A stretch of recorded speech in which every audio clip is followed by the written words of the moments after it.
Well, hello, girls. Thank you so much for being willing to join us today on the Sportlight Podcast. I've been so excited to do this podcast for a long time because, especially for athletes, some of our largest groups at the schools that we're in are the drill team and the amazing drill girls who work so hard and are at so many events.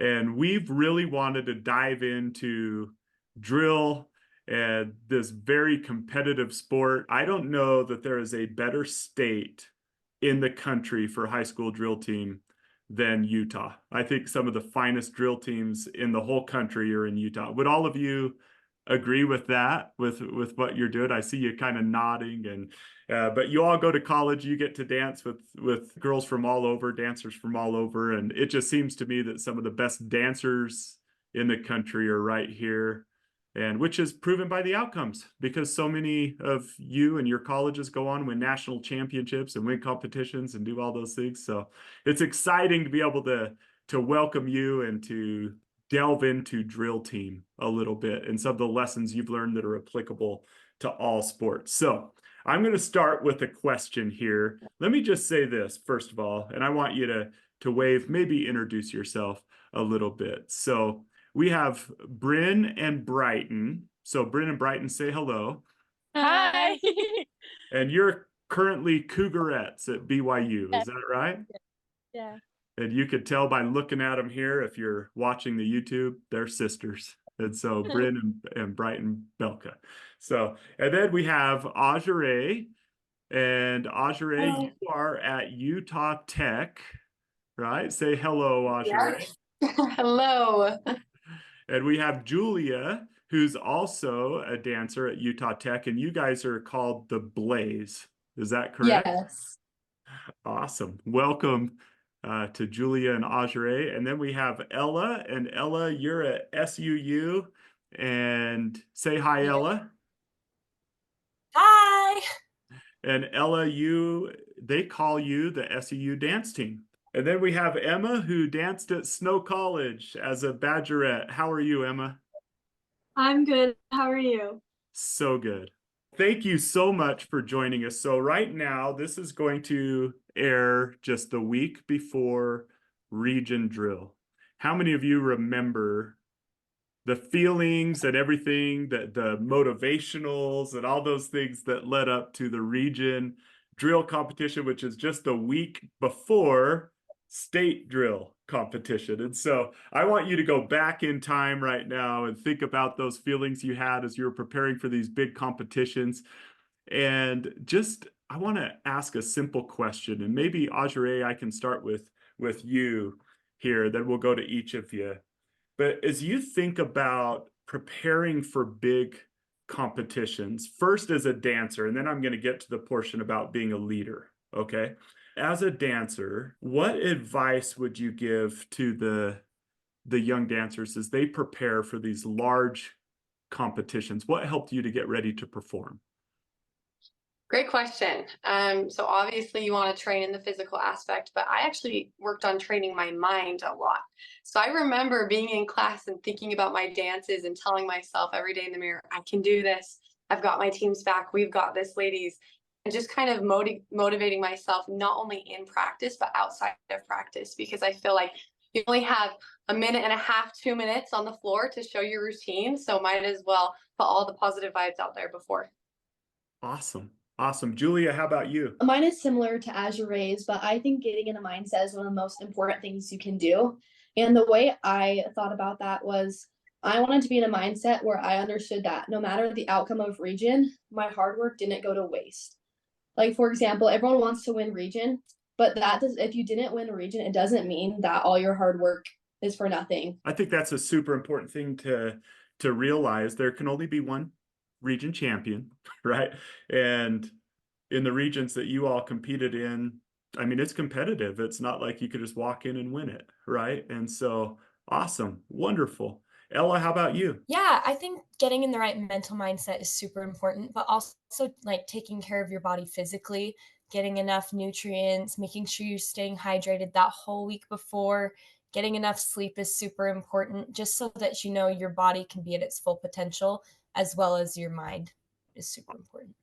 Awesome. Yeah, sometimes it could be tempting when we're nervous. I don't know about you. I played baseball in high school and college, and I had big games, even though, not quite like region drill and that pressure cooker there. But I remember almost sometimes like getting nervous and not even wanting to eat. Does that, because I was so excited. I don't know how many of you have felt that before, but it's almost just like all the adrenaline and everything. And then you get halfway through a game and you realize I really should have eaten something. Like I'm feeling a little weak right now, right? In mind and body. So awesome. Make sure you're eating, getting plenty of protein and carbs and water and all that. That's wonderful. How about you? Let's start with Bryn. Bryn, how about you? What advice would you give? Yeah, I think just going into region, just making sure that kind of what Julie was saying, like trust yourself and trust your team and the work that you guys have put in together. And region is before state, so it's an opportunity to really kind of get all your nerves out and know that yes, nervousness can be crippling, but it also can enhance your skills. Like adrenaline can be so helpful when you're out on the floor performing, and just to remember to use that to help you and not hurt you, and just trust your body and trust your teammates around you. Yeah, that'll help you. Great. Brighton, what would you add? I was just going to add from what she said, but I think when you're practicing and getting ready for region and state, the most important thing is knowing exactly what you're going to do on the floor.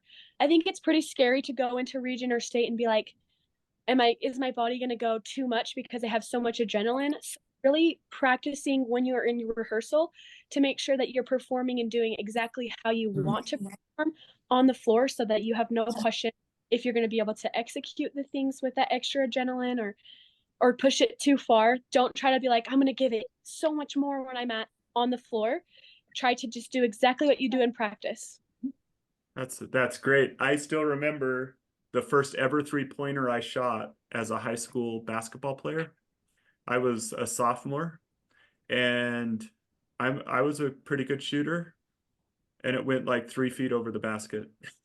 Because I just had so much adrenaline, and I was open for the first time, and I was like, yes. And I don't think I'd ever airballed a ball like that. So great advice. Okay, I want to switch mindset, because I know all of you were leaders on your high school drill teams as well. So you had like this leadership role, right?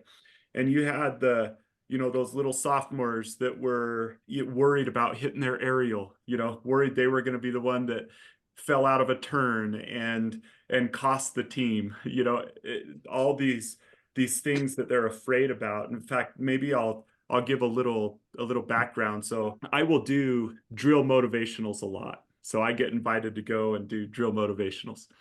And one of the things I've done is a survey of the girls that are there. And I'll ask, what is your number one fear going into region or state? And oftentimes the biggest thing that they are afraid of is letting down their teammates. Like it's not looking stupid in front of people, or it's not losing region. They will say, I am so afraid that I'm going to be the one to let down my friends and crash their dreams. You know what I'm saying?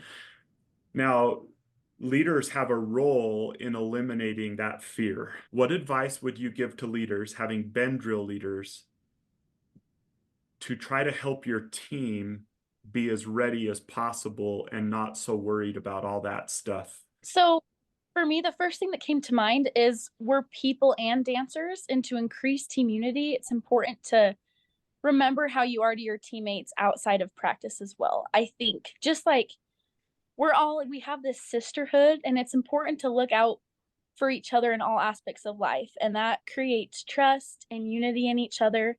And so just checking in on your friends and just making sure that, if they're doing good in school, or if they need help with anything, just to be a friend in and outside of rehearsal, so they feel like they can confide in you too, and create this good relationship to be able to progress and grow together. Because regardless of what year you are on the team, what leadership position, we all are working for the same goal. And so when we have the mindset of looking out for each other in practice as dancers, but outside as humans, that increases unity and overall team success. So yes. Thank you, Bryn. It's almost like Stephen R. Covey calls it making deposits. You have to make intentional deposits so that when there is a withdrawal, and a withdrawal in this case might be, oh, they do slip in a dance, they do fall out of a turn, but you've made so many deposits that they believe you when you put your arm around them, say, it's okay. It's okay. Awesome. Ella, what do you have to say? I just think that even if they are struggling, it's so important to let everyone on your team know that your love for them isn't conditional and it doesn't depend on how well they do in the dance, because they are your teammates and your sisters. So that unconditional love that you give them outside of the team and in practice is so important, especially when they do, like, someone is inevitably going to make a mistake sometime at a competition, whether it be big or small. And just knowing that they don't have to be afraid that you won't love them as much because of their mistakes is so important. Yeah. So as a leader, making sure your teammates know that your care for them, your love for them is not conditional upon their performance. That's so important. That would eliminate a ton of fear going into these big performances. Ajare, Julia, do either of you have thoughts on this? Both of you, I think, were drill presidents at yours, right? And so go ahead, Ajare. Yeah, I had a thought. I just think where you're given the opportunity to be a leader, you're that example for the team. And so kind of like these ladies have just said perfectly, but cheering for your teammates during practice and kind of being the first one to check in on your girls and being the first one to take the step to thank your coaches, because when you're a leader, everybody's looking up to you, and you're only going to make it to region and to state because it takes a village. You're going to have so many parents who love you, so many supporters. And so just being the first one to not only cheer your girls on, but then thank those around you. I think that's a really good leadership skill that those leaders out there can acquire. That's awesome. Awesome. Julia, what are your thoughts? I think one of the best things you can do as a leader is to put yourself in your teammates' positions, because, for example, it can be frustrating when a teammate doesn't hit an aerial or a trick or something, but just imagine how frustrating it is for them when they're trying their best. It is so hard on your other teammates, like not hitting an aerial, like that stress. I know we've all had a trick or a part of a dance that we're so stressed for, and that can weigh on you. So I think the best way to go about those things is if someone's not hitting their aerial, be like, hey, you got this. You can do this. Be positive with them and offer them help outside of practice too. And I think that goes along with the example and wanting to show love to your teammates, is just staying positive, not getting upset at your other teammates, and really understanding where they're coming from, because everyone is trying their best. Everyone wants to do their best at region. Yeah. In fact, I have a saying that I love to say about leadership in all aspects, not just dance, of course. But I believe you can only criticize someone as much as you're willing to invest in them. Like a leader who says to a young sophomore, like, come on, you got to hit your aerial. Don't even say that if you're not the one after practice that's helping them learn how. Like, let's do it together. If you're not willing to invest in someone, you should never criticize them, as long as their effort level is high, right? If their effort level's high and they're trying their best, then either invest in them or accept them, right? That's what leaders do. And so, great advice. I want to move maybe to just what some who aren't drill people might not know about drill girls. Is that okay? So I was super naive to how hard drill teams worked until my daughter Emma made the high school drill team. And then I was like, whoa, this is a level of commitment that I had no idea about. And I know all of you, this will be similar, but when you're doing high school drill, Ajre, let's start with you on this one. Tell us what time. I know it varies, but for those elite drill teams that are like competing for state and things like that, tell me the typical time a drill girl will wake up. Good question. Almost every day for school, not just like during the season, but for the school year. What's the average time a drill girl wakes up? I would say it depends on how far away you live from the school. For me, I live pretty close, so it's typically 5 a.m. I had to set a couple of alarms because I wouldn't wake up on my first alarm. So I set at least like 5 alarms every 5 minutes to wake me up. But I had to make sure I was out of the door ready by 5:30 at least. Awesome. Let's see, Ella, when did you wake up? It depended on what time our practices were. On the early days, I would wake up around 4:45, and then on the later days, I would wake up around 5:10. But it was Julia? rough. So me and Ella did drill together, and I would say I woke up around the same times because on early days we had to be at the school at 5:20. So we'd be up around 5:45 and some girls 5:30 or 4:30, 4:45. Yeah. Belkis, is this pretty ringing true to you too? 5 a.m. pretty consistently throughout the school year and the summer because you practice. Oh yeah, I forgot the summer. I forgot most drill girls only have like that moratorium week to go on vacation with their family, right? And so, and not only that, but typical hours, just with your hands, just show me here, how many hours a day do drill girls typically practice? What would you say? 4 or 5 is what I'm seeing. Okay. So and then not only that, but drill girls will be at every football game and perform. They'll be at every home basketball game and perform, right? Then they have the rehearsals, they have installing the dances, right? So when you learn each competition dance and you have to be there, and there's all of those things. And so for me personally, I want to say to all the drill girls out there, but to all of you as well, we talk a lot about what we learn from sports on this podcast. And the reason why I went through that little exercise, like it takes a lot of discipline to do what drill girls throughout the state do. As you've moved forward in life, and now you're in college and you're college dancers, but you went for years doing that every single day. And I've seen in my own home, you're sick, typically you still go to drill. It has to be something major, right? How has that helped you as you've moved forward in life to create that discipline throughout high school? I would love to know. Brighton, do you mind if we start with you on that one? Yes. I think drill and dance in general teaches so many life important skills. But I think the first thing for me was being on time, and not just being on time, but being early is on time, because you never know if you're going to wake up a little bit later or if it takes longer to wipe off the snow from your car. But I think being on time says a lot about you, and especially in college, even just college classes, not even just practice, it says a lot about you if you're going to be on time and early. So that is definitely something that I've learned.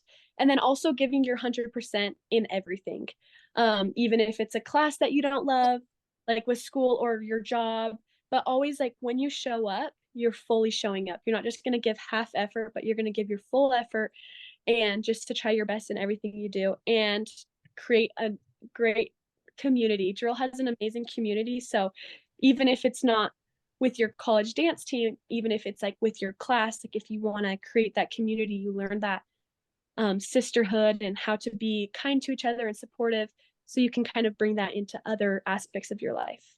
That's awesome. Like to think about all those skills you're learning as you're trying to unify a team, but now you're going into a class, eventually a family, all these things, and you use those skills you've learned every day for 4 hours, and others that you do. Bryn, what would you add to that?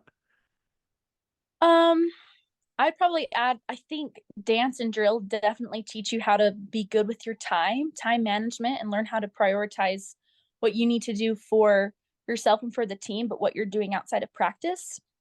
As well as kind of what Bryson was saying, like the grit, motivation that you have going into not only just dance, but to all aspects of your life, giving 100% and knowing that growth happens sometimes when you're most uncomfortable. And also when, as a dancer, you constantly have goals and things that you're working towards. So you have this progressive mindset in not just dance, but again, in everything in your life. Yeah. Just keep working towards things. So yeah. Awesome. Julia, what would you say?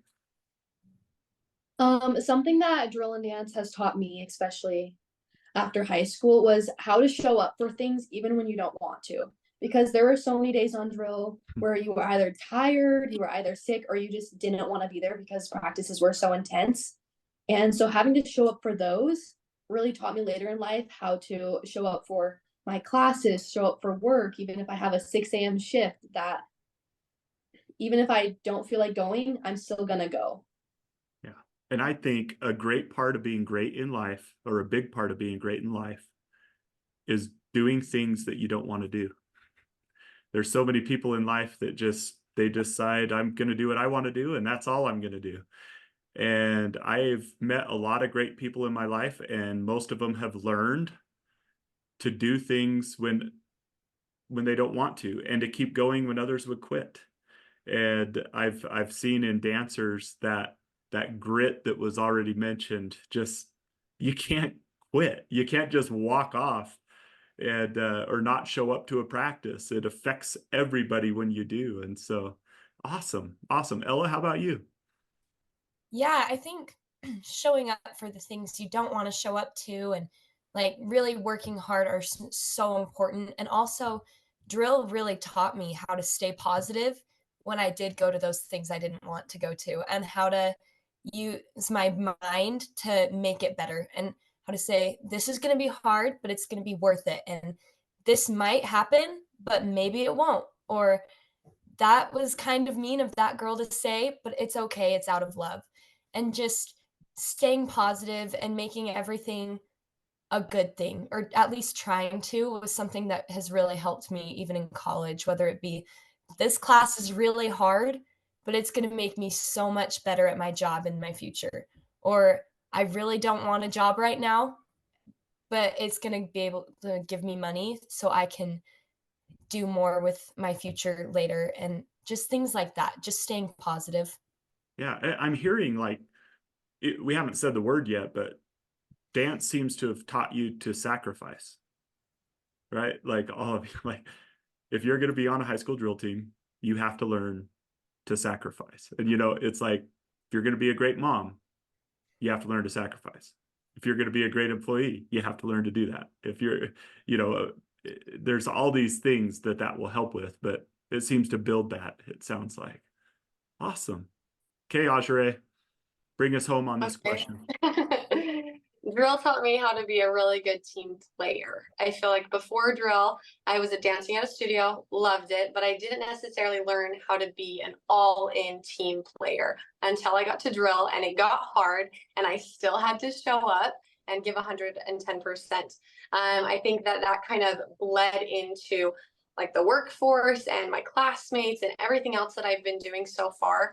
Especially on my mission, it taught me how to be a team player, because if there were some days where you're having a rough time, but you have to do it for the person next to you. The person next to you is working just as hard as you are, and you can't give up, because then it's going to take the whole team down. So it taught me how to be a team player. That's awesome.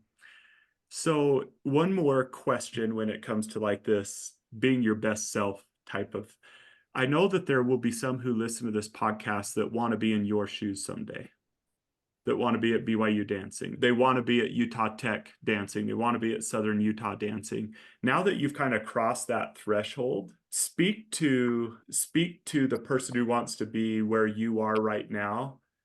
What advice would you give them if they do want to dance at the next level, that maybe now that you didn't even realize, oh, wow, I'm sure glad I did that, because that's what enabled me to be where I am today? What advice would you give them if they want to be a college dancer? I think if you're able to, go to as many workshops as possible. I loved going to the little tryout workshops and kind of just prepping myself for tryouts. And one of my favorite sayings is fake it till you make it. So if you want to become a college dancer, start studying how college dancers work, what they wear, what they like to do, all of the ins and outs of college dance. That's kind of, I just like ate, breathed, slept college dance a couple months before trying out, because I just wanted it so bad. So I think studying up on it, but also just taking opportunities as they come, and then faking it till you make it, because you will make it. Go ahead, Bryson. As you have already mentioned, Utah is so known for their dancers, and there's so many incredible dancers around the world. And so I think now's the time to really figure out how to make yourself stand out. And you notice that everyone's taking these extra classes or spending time outside of drill or rehearsals to better their skills. Say there's a certain trick that the college team that you want to be on has, and you're not working on that in drill. You go out and figure out how to work on those tricks, but also putting in that extra work. I think everyone that I knew that was trying out for Cougs at my same year, we were all going to all these same classes. We all were doing studio and drill and everything. So I had to try to find ways to kind of elevate myself and do more because everyone's so talented and everyone's so amazing. So if you really want that spot, is even if it's just at your home and you're just going to do a little at home workout, or I need to get my turns better, like be a better turner, and just finding times to, even if you just want to go into the high school gym and work on your turns, but being able to be self-motivated and spend extra time on top of, because everyone is doing the same thing. Everyone's doing drill and taking these classes. So how are you going to be different, and how are you going to be able to stand out? So taking that time, finding what's unique about you as a dancer and really elevating that, but then also figuring out how to get these specific tricks or specific things that the college teams that you want to be on are going to ask of you, even if it's not going to be at the tryout, knowing what you want to do and just preparing. And That's awesome. So when you went to BYU games as a kid, you would watch the basketball game or the football game, but you would sit there and say, okay, what tricks are they doing? Mhm. And if you saw one that they were doing that you weren't doing, you would go outside of drill and try to learn that trick or whatever. That's really an insightful comment. That's really cool. And so we have a lot of college coaches on our podcast. We've had college football, baseball, like all of them. I think all of them. And they have all said, in essence, that if you want to play at this level, you have to do more. Everybody does what's done in practice. Now, that's hard because we just talked about how drill girls are practicing for 3 or 4 hours a day. But I do think there's a reality to say, okay, if this is my goal, then this is the price.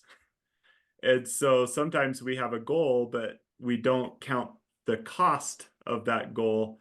And like if a drill girl only goes to practice and doesn't do anything outside of practice, the chances of them arriving where you all are is low. I mean, they have to be insanely talented, but that's true of basketball and football and soccer and every other college sport as well. Those who make it do more than typical. So that's awesome. That's great. And I know that could feel kind of suffocating to people, like who feel like, man, I'm giving everything I can right now to my high school drill team. I don't know if I have more to give, but I also think we don't want people to be naive to what it actually takes and then be disappointed when they can't achieve their goals. So I would rather people feel like, wow, that's a little overwhelming. Let me see if I can make this work, than someone go, oh, I didn't realize that's what all those girls were doing.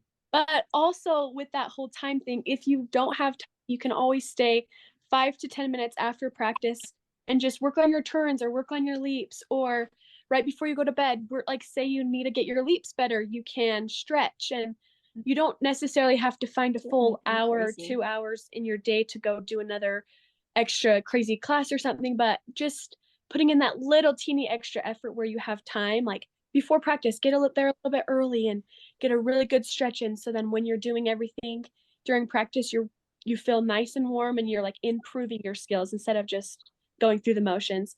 And then just staying 5 minutes after and just working on things for your team or just things that you want to do at tryouts. So yeah. Go ahead, Ella. I think another thing, along with what you need to practice outside of practice, is what you can work on while you're at practice with your team already.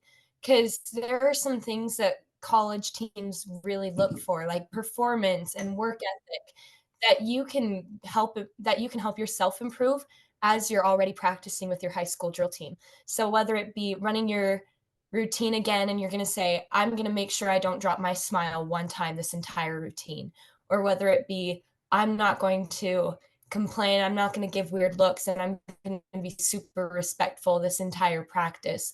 Those are some things that college teams look for that not a lot of girls can possess, and that's really hard for lots of girls. So that's one thing that you could work on in practice, and also something that can set you apart from other girls. That's awesome, Ella. In fact, we say the word intentional on here on this podcast a lot. People who are successful in life, it's not that they do a ton more, but they're more intentional about what they do, right? So we have the phrase win the hour, which is every hour of every day, you try to get the most out of that. You ask yourself, okay, I'm going into this next portion of my day, whether it's a class or practice or whatever it might be. And you ask yourself the question, what would it look like for me to win this next portion, like to win practice today? And think about someone who all the 4 hours of drill, does that like a day, as we've already talked about, and 3 years of high school, someone who is being intentional about those 4 hours is going to be at such a higher level than someone who's just making it through it those 4 hours a day, right? And then someone like Brighton said, someone who stays 10 minutes after practice. Well, that doesn't sound like a ton until they stay 10 minutes after practice for 250 days of the year. Now we're talking about they are months ahead of another person, right? Who wants that same position. And so it's being intentional about your time, even with little things. Today I'm working on my smile, right? That's 4, 5, 6 hours of practice. Even if you do it for 1 week, you're going to be hours and hours, months ahead of people if you're intentional about what you're already doing. That's great advice. Wonderful. Emma, what are your thoughts on it? Yeah, so my thoughts on I went to a smaller college, and so when I tried out, skill sets and certain tricks weren't required. They just really wanted someone that they could tell was going to be a good teammate. And something I think could really help, especially when you go into collegiate level, is practicing being a good teammate. And that might sound a little weird, but when you're in college, you're doing a lot harder stuff than you were in high school.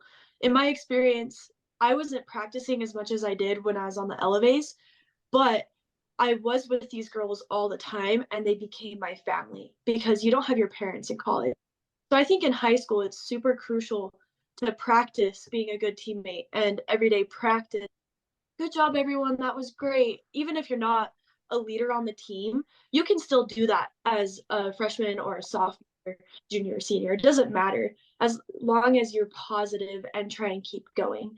Because in college, I think it's really important to have that aspect of I'm a professional teammate, but I'm also your family outside of it. And that does take practice because when you're in high school, like you're a teenager, and you're going to make mistakes and you're able to come back from those a lot easier than you can in college, I think. And so having that build up social wise is really, really important. That's awesome. And Emma, you said something there that I think is really cool. I think on the screen here, you're all incredible dancers, right? But there's like an array of, for example, it is a lot more difficult to make the Cougarettes than it is to make Snow College Badgerettes. Mm-hmm. However, as I've watched people at all levels, whether it's football, basketball, baseball, whatever it is, I think the lessons you learn by being a Badgerette aren't a ton different than the lessons you learn for being a Cougarette, right? Like if you want to have a college dance experience, don't sell yourself short. Don't just have one avenue. I'm going to do this, right? And so Emma, if you wouldn't mind, just your experience at Snow College, if there was someone on here that was like, man, I want to dance in college, what would you say to someone who is thinking about trying out for like a Snow College? Yeah, I think people try for, junior JUCO dance teams, they will need to work hard. My advice would be really show off your skill sets and still work as hard as you would to make the higher level teams. Because even though it's a lower level team, you would still get the chance if you're one of the best dancers trying out. That means you would get the chance to be in the next. You would get the chance to be in a leadership position. and it opens a lot of doors for you in other ways. What other advice? I forget who's gone now. Go ahead, Julia. Some advice that I would give to you guys is that you should do your research on each dance team, because I've noticed that each dance team is like a lot different, honestly. Like I look at the U and they focus on spirit, they don't compete, or look at BYU and they compete and they also do spirit.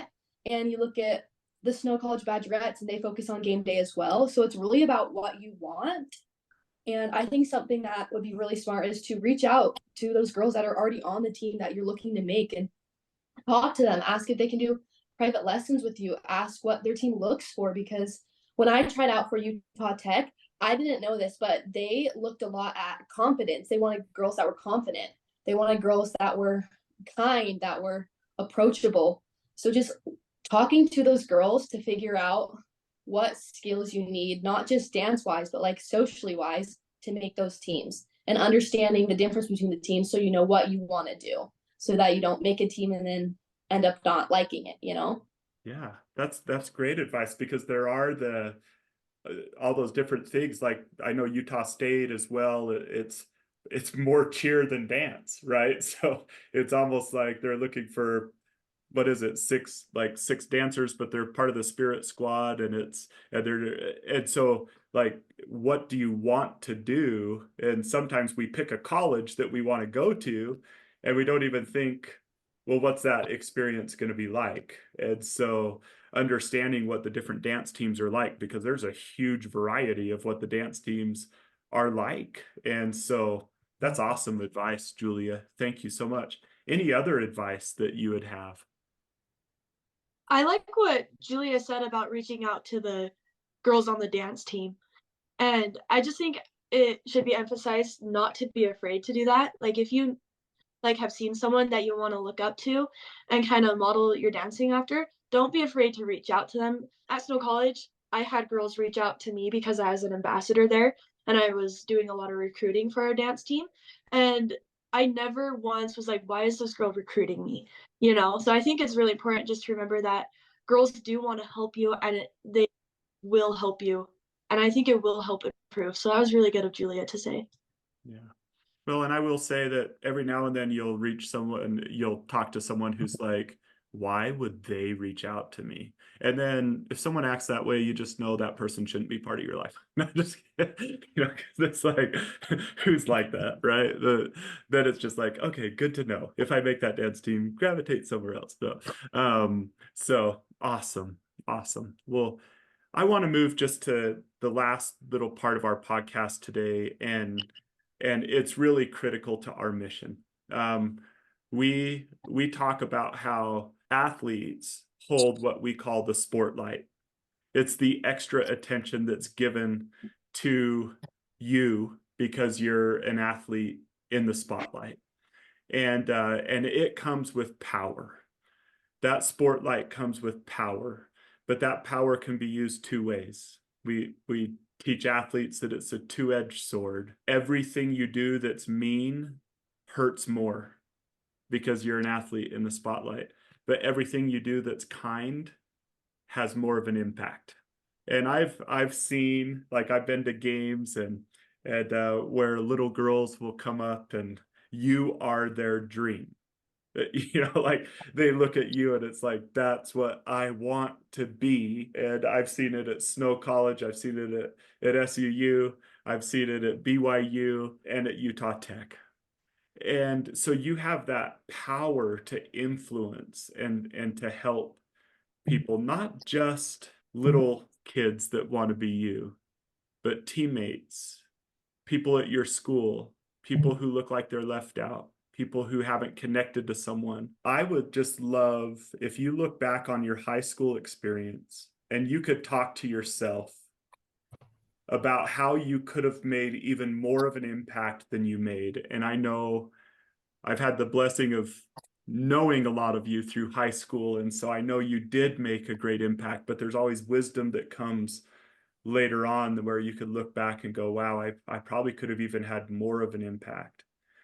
What advice would you give to dancers, to athletes, football players, whoever, you know, is listening to this, that would help them use their spotlight to have even greater impact on those around them in their school? Go ahead, Julia. Something that I realized in college is that you are in that athlete spotlight even when you're not in uniform. And I feel like that's something we don't always realize, that people will recognize us outside of our uniform. And that's why it's super important to be nice in your community, kind in your classes, and knowing that you can make that impact. Just asking how someone's day was, smiling at people in the hallway, all those little things really do help people. An example of this, the other day I was at Institute, and this guy knows that I was on the dance team, and I happened to be sitting by him, and he started talking to me. And at the end of our conversation, he was like, "Thank you so much. You've made my day so much better. Like, I've been really struggling."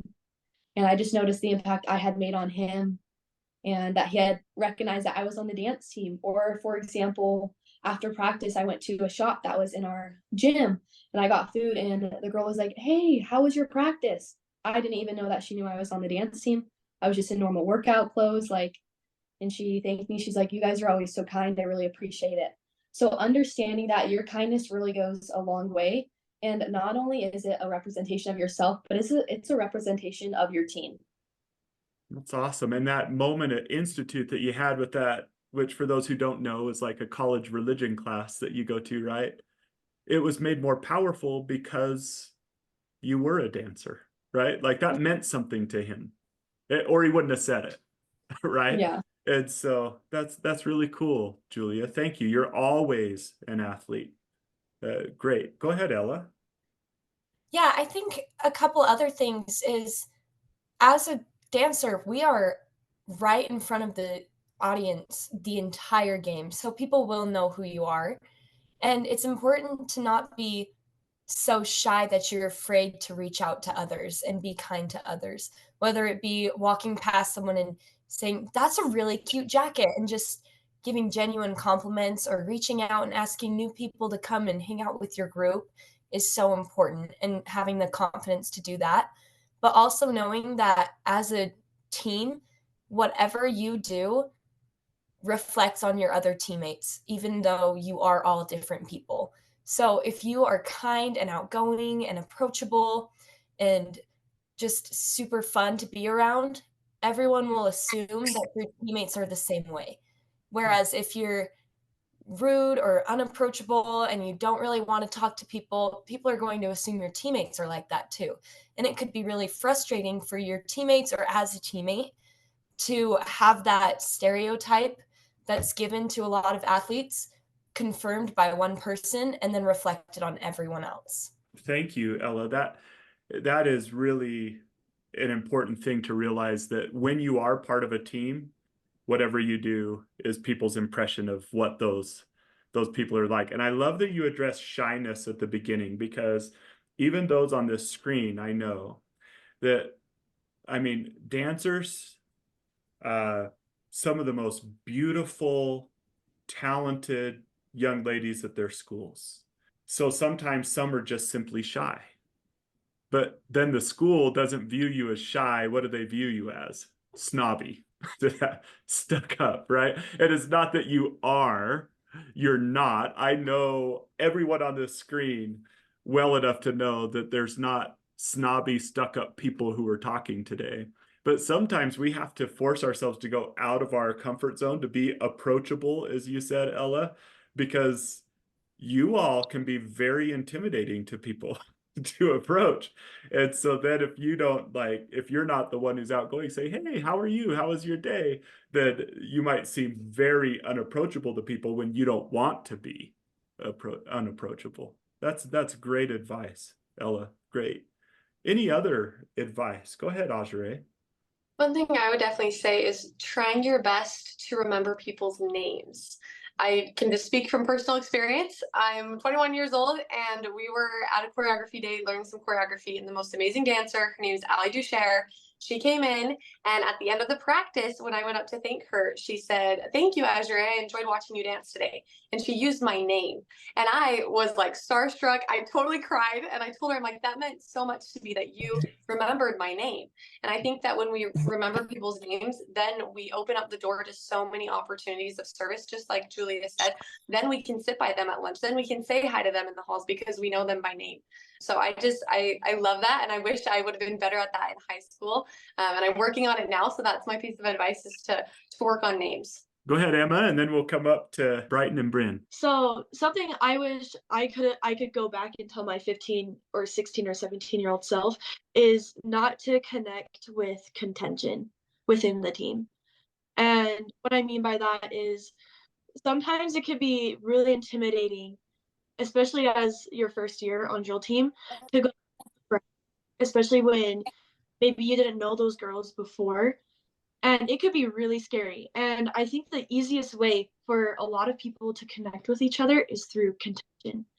And that could be anything like complaining about practice and agreeing that, oh my gosh, our coach is so annoying today. Or, oh my gosh, did you see her fall in the thing? And then like that kind of makes people become friends in a really weird way. But I wish that if I could go back, I would not be contentious anyway. I wouldn't complain. I would stay positive and I would only build people up on the team. I think that is so important, especially during competition season, because there is naturally a lot of contention, especially when you're waking up at 5 a.m. and doing practice for 3 hours and everyone's kind of arguing on what count this is, and you're trying to figure out choreography, and the coach says this but someone else says this. So it can be really hard to stay positive, but when you are, the reward is so much greater. And I think that could set an example for other girls on your team, and it would help you guys bond better. Yeah. Contention is like a weak bond. And sometimes like getting mad at a single teammate or your coach, you're like bonding over talking about someone else and bringing someone else down. It creates bonds, but bonds that are insecure. And you're wondering, is that what they're doing when I'm, not the one there? And so great advice, Emma. Like, bond with people through positivity and kindness and love and concern, not through contention and having a mutual enemy, like you have an alliance against this other group of people on the team or whatever it might be. Awesome. Bryn? Okay, something I was thinking about that I would tell myself when I was younger or even now is don't be afraid to be the first person to try something, say something, or do something. Whether that's in practice and your choreographer or coach is like, hey, let's try this trick. Like, show your commitment by not being afraid to be the first one to try that. Or when you're in the halls or in conversation with people, don't be afraid to be the first person to compliment someone or to ask how someone's day is going. That increases leadership. And I think some of the most significant things in history happen from individual men and women. That was a quote I read the other day, and I thought that was really cool. Like, there's only one of you in the universe that will ever exist. And whether you're an athlete or you're involved in something else, you have so much power for just who you are and the gifts and talents that you were given. And just to not be afraid to be the first person to make change happen. That's really, really cool, because that's what leaders do. I mean, it's in the word lead. Like, right? If you wait till someone else makes the difference, or someone else reaches out to that person, or someone else says, hey, I'll do it, then you're a follower, not a leader. Leaders will say, I'll be the one to do that. I'll be the one to reach out. I'll be the one to try that. I'll be the one to risk looking stupid and be the one that everyone learns the lesson from, right? Like, and so that's an awesome advice. Ella, I saw your hand up, and then we'll come to you, Brighton, okay? We were talking about the strong and weak bonds we can form with our teammates. And I think one really important thing is, as a drill team especially, we focus on our team bond so much because that helps us be cleaner. It helps us have better energy and all of those things. But a lot of times people don't realize that how you make that team bond as strong as it can be is by forming individual bonds with all of your teammates. So as a leader, it's really important to reach out to all of the girls, especially the ones who might feel like they are less a part of the team as others, and reach out to everyone in individual ways and know everyone so well that as a team, you want every single person to succeed and every teammate loves every teammate the Yeah. same, if that makes sense. It makes total sense. I mean, there's no drill team that I would ever visit that I would say, "Are you guys united?" That would ever go, "No, in fact, we're not." Like everyone I've ever talked to, it's like, "We're like sisters. We just love each other." But sometimes you look and it's like, but the actions, like when I know what's going on kind of behind the scenes, not positive that's true. So what you're saying is, instead of just talking unity and, oh, we're all together, like making effort to actually connect with and love people and show them that you love them so that you have those real bonds, not just the facade of team unity type stuff because you made up a cheer and you all clap at the same time and whoop, like all that stuff, right? And so that's like facade unity that's fun, but real unity is individual. That I love that, Ella. That's great. Brighton, what are your thoughts? I was going to also talk about the relationships that you make with your teammates. And I was thinking if I were to go back, and what I would tell myself is that don't be afraid to invite older or young girls, different classmates to hang out, because a lot of times you're like, oh, they're just hanging out with their specific class. But I just know being younger, having these older girls like take an interest in you, so also being a leader is not only just being for them in practice but outside of practice too, and showing that you want to spend time with them. And so I think for me, if I could go back to high school, I would be less afraid to invite people that I'm like, oh, they already have plans, they have different friend groups than the team too, but just to always have that welcome, even if people choose to not come, but to always be inviting. And then also to realize that you really do have you do really represent your school and your drill team. I didn't really realize that when I was in high school, how much you stand for, how much that you are showing for your school and who your team is. Just kind of being able to understand that a little bit better and being able to kind of put that in my actions more, just trying to be nicer and friendlier, because a lot of times I do come off as even though I am just shy, I just come off like I just don't want to talk to people. Or so I just think being a little bit more outgoing and just trying to be kind is what I would say I would want to do. That's a wonderful comment. Go ahead, Emma. Going off what Brighton said, I have an experience when an upperclassman reached out to me. It was my sophomore year, and our president, Valerie, texted me one night. It was like, hey, since you have like 2 weeks off of drill team, do you want to come dye your hair? And I don't know, like she doesn't know this, but that night meant so much to me. And I remember being so excited and going to Walmart and dyeing my hair pink. I still remember that today. And every time I look at the pictures or videos, I just like kind of smile like, oh. And then that set an example to me. When I was a senior, I really did try to talk, especially because my younger sister was a sophomore. And I think I was able to make relationships with them, and I really hope that I was able to make a change for some of them. I really do think there can never be too much people. And I also remember another experience was when Bryn had her birthday. I think it was senior year of high school. Bryn had a birthday lunch and invited every girl in the grade. There was not one girl that I think was not invited. Anyone was welcome. And I know girls that I was friends with that meant so much to in high school, because I know some girls that probably like ate lunch alone the day before, or I would go eat lunch with my grandma, and which I love eating with my grandma. Nothing could be better. But I just remember that day and being so impressed that everyone was invited. And I think that those things are what bond people together, is when everyone is included.